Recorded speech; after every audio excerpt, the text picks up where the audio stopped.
Amis internautes, n'oubliez pas de liker, de vous abonner et de cliquer sur la note de notification pour ne rien rater. Présidentielle du 12 avril 2026. Analyse politique. Les 10 communes politiques qui ont failli. Version revue et corrigée. Foule sans urne. Environ 679 000 voix laissées sur la table. Ce que les chiffres exigent. Le duo Wadain Talata a remporté le 12 avril avec 94,27% des suffrages exprimés et un taux de participation nationale de 63,55%. C'est une victoire historique. Mais dans 10 grandes communes politiques représentant à elles seules environ 2,3 millions d'inscrits, la mobilisation n'a pas été au rendez-vous. Ces communes partagent toutes un trait commun: des foules mobilisées pendant le passage du candidat, des images de rassemblement et un résultat dans les urnes qui ne leur correspond pas. Environ 679 000 voix potentielles dorment dans ces 10 territoires.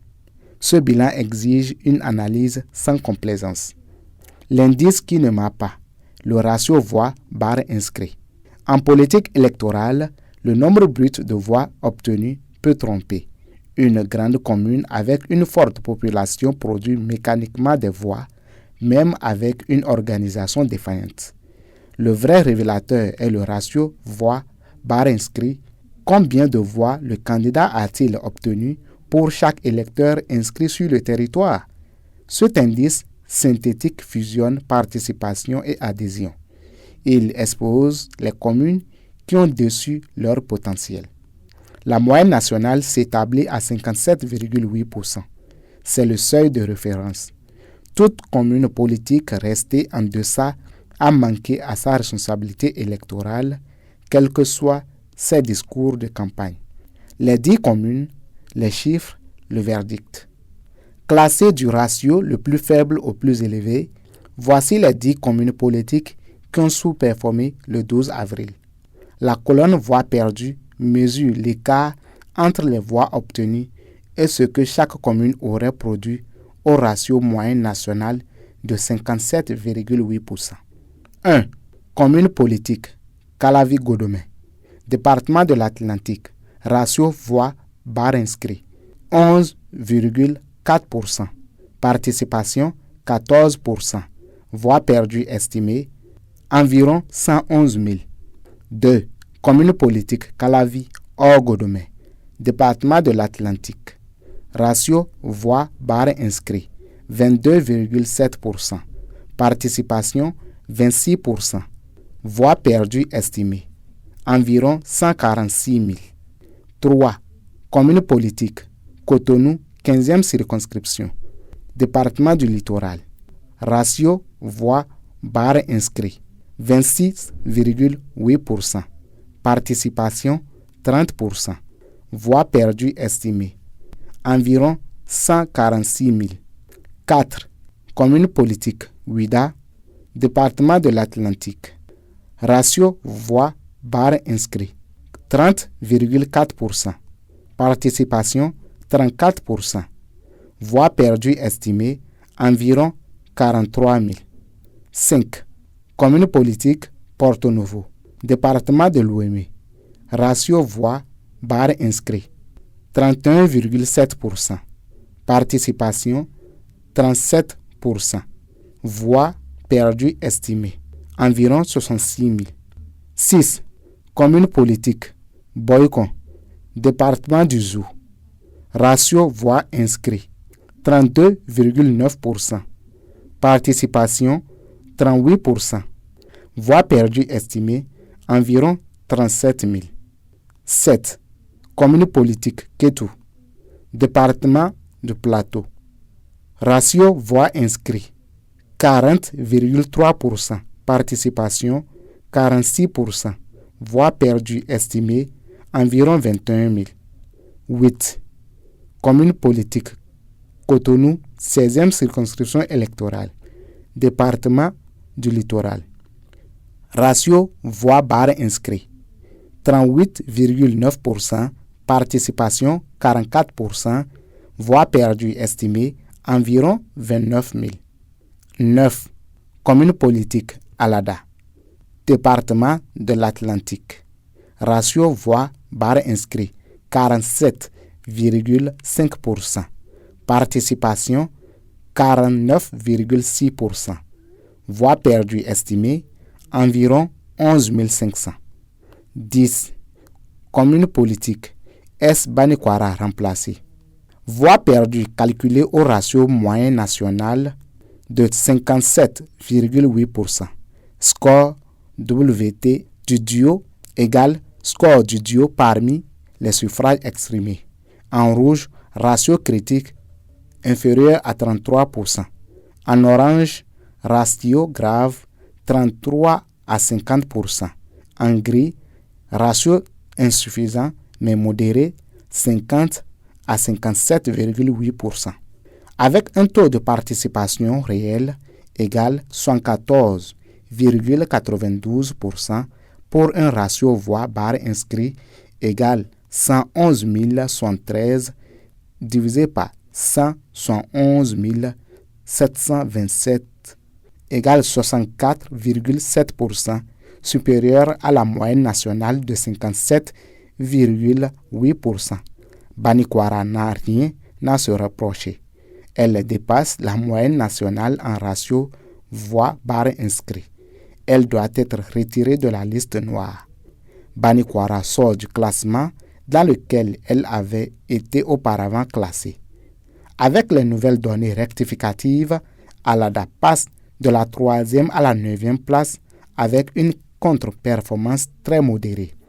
5 de ces 10 communes appartiennent à l'Atlantique et au littoral, les 2 territoires les plus denses du pays, les mieux dotés en réseau politique, en ressources logistiques, en militants. À elles seules, elles concentrent environ 493 000 voix perdues, soit 73% du total. Ce n'est pas la géographie qui explique ces résultats, c'est l'organisation politique. Des images de meetings pleins, des urnes vides. Ce qui rend ce bilan inacceptable politiquement, ce n'est pas l'abstention à elle-même. L'abstention est un phénomène universel. Ce qui est inacceptable, c'est le contraste entre la visibilité affichée pendant la campagne et le silence des urnes le jour J. Dans ces 10 communes, les semaines précédant le scrutin ont produit des images abondantes, cortèges dans les rues de Cotonou et de Godomé, tribunes à Porto Novo, banderoles à Boycon et à Ouida, rassemblements présentés comme des démonstrations de force. Ces images ont circulé sur les réseaux sociaux comme autant de signaux d'une mobilisation exemplaire. Le 12 avril, Godomé a voté à 14%, la 15e circonscription de Cotonou à 30%, Porto Novo à 37%, Alada à 29%, Boycon à 38%. Il ne s'agit pas ici des cas marginaux, il s'agit d'un effondrement de la chaîne entre l'enthousiasme de campagne et l'acte de vote.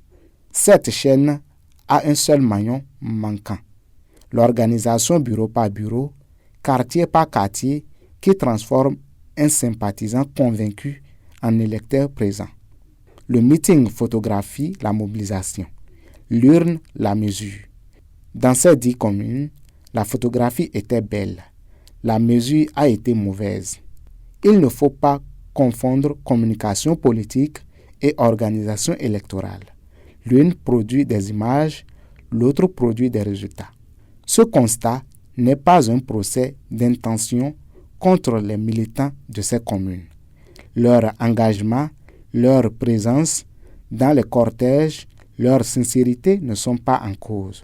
Ce qui est en cause, c'est l'engagement du personnel politique qui aurait dû les guider jusqu'au bureau de vote.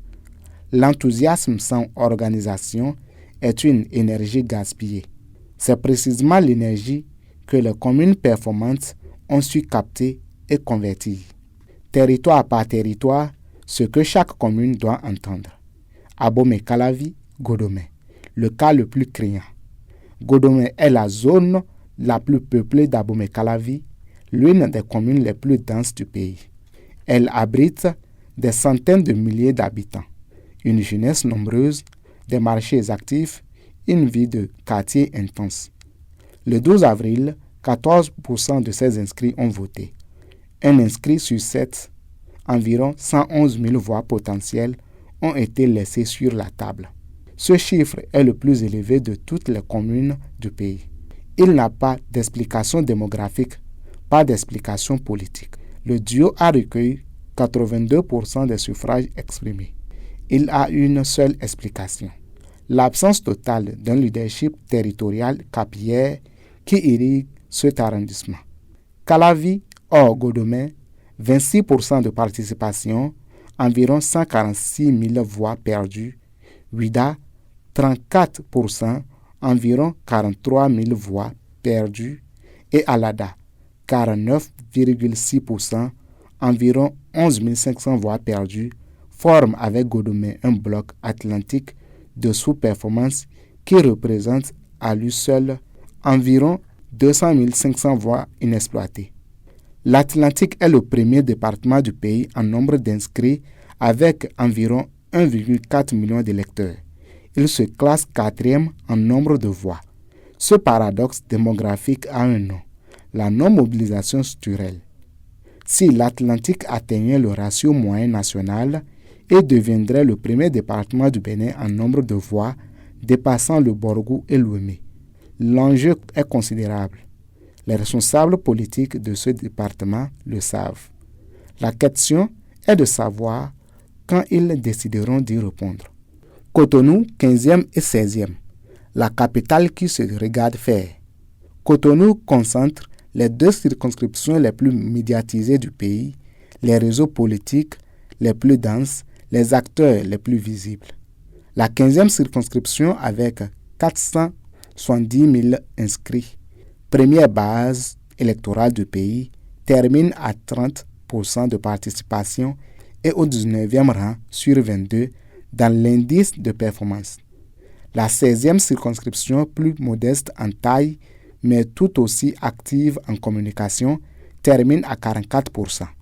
Ensemble, environ 175 000 voix perdues. Cotonou n'a pas de problème d'adhésion. Elle a un problème de transformation. L'enthousiasme visible en surface ne descend pas jusqu'au bureau de vote. Ce fossé entre la surface politique et la profondeur électorale est le défi structurel de la capitale pour les prochains scrutins et les acteurs politiques devront s'y atteler. Porto Novo, Boycon, les villes d'histoire au défi du présent. Porto Novo, capitale de la République, siège de l'Assemblée nationale, ville d'histoire et de tradition politique, a mobilisé seulement 37% de ses inscrits. Sur les 5 arrondissements de la ville, seul le premier atteint 58% de participation, un niveau qui démontre que la mobilisation est possible quand l'organisation est là. Les 2e et 3e arrondissements ne dépassent pas 33%. Le 5e arrondissement, le plus peuplé, avec environ 79 000 inscrits, a voté à 26%. Environ 66 000 voix sont perdues. Boycon, ville carrefour du jour, affiche 38% de participation et laisse environ 37 000 voix sur la table, malgré une progression de seulement plus de 20% depuis 2021, la plus faible de toutes les communes politiques du pays. Kétou, la commune qui progresse, mais pas assez. Kétou, 40,3% est le moins mal classé des 10, avec des ratios qui s'approchent de la moyenne nationale. Kétou a progressé de plus de 166% depuis 2021. Cette progression témoigne d'un travail de terrain réel. Mais elle n'a pas suffi à franchir le seuil national. Cette commune a la dynamique, mais elle n'a pas encore l'organisation qui permettrait de la convertir pleinement. Ce que la reconstruction exige: 3 impératifs. Les communes contre-performantes du 12 avril ne manquaient pas d'électeurs acquis au Diowa Daïn Talata. Elles manquaient d'organisation pour les amener à voter. Ce manque se décompose en 3 défaillances précises, identifiables à partir de l'analyse comparée des communes qui ont performé. Semekpodji à Vrankou, Tchaourou à Plahoué. Le premier impératif est l'organisation capillaire du vote. Mobiliser les inscrits le jour J n'est pas une opération spontanée. C'est un métier et surtout une stratégie au long cours. Il suppose de connaître chaque bureau de vote, de recenser les inscrits par quartier, d'assurer les rappels, d'organiser le transport là où il est nécessaire, d'assurer une présence militante dans chaque bureau durant le scrutin. Ce travail ne se prépare pas dans les 48 heures précédant le vote. Il se prépare sur des années. Les communes qui l'ont fait ont produit des résultats. Les communes qui ont préféré les meetings géants ont produit des images. Le deuxième impératif est l'inclusion de tous les acteurs de la mouvance dans un dispositif commun. Dans plusieurs de ces communes contre-performantes, les rivalités de positionnement entre les responsables locaux ont consommé une énergie qui aurait dû aller à la mobilisation. Quand la compétition interne prend le pas sur l'objectif collectif, l'électeur paie le prix de ces guerres d'ego. Les communes qui ont performé ne sont pas nécessairement celles où il n'y avait pas de tension. Ce sont celles où un cadre inclusif a permis de les surpasser. Le troisième impératif est la redevabilité des responsables locaux sur le résultat électoral de leur territoire.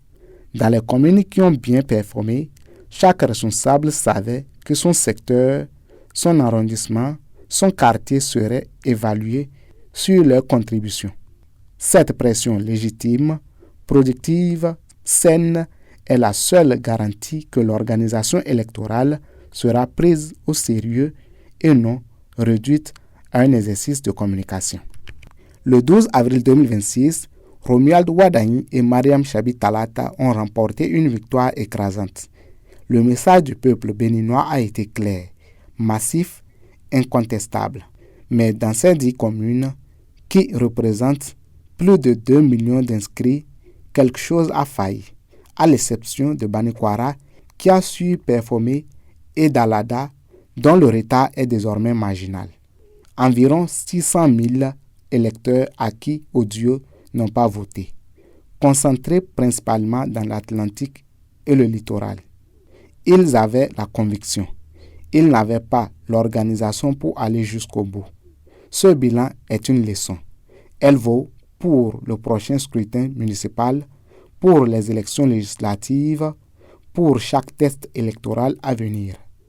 Les territoires qui ont sous-performé le 12 avril portent désormais une responsabilité politique explicite, celle de reconstruire l'appareil de mobilisation qui fait le lien entre l'adhésion et le vote.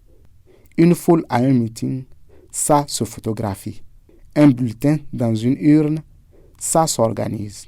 Banikwara l'a prouvé, aux autres de s'en inspirer.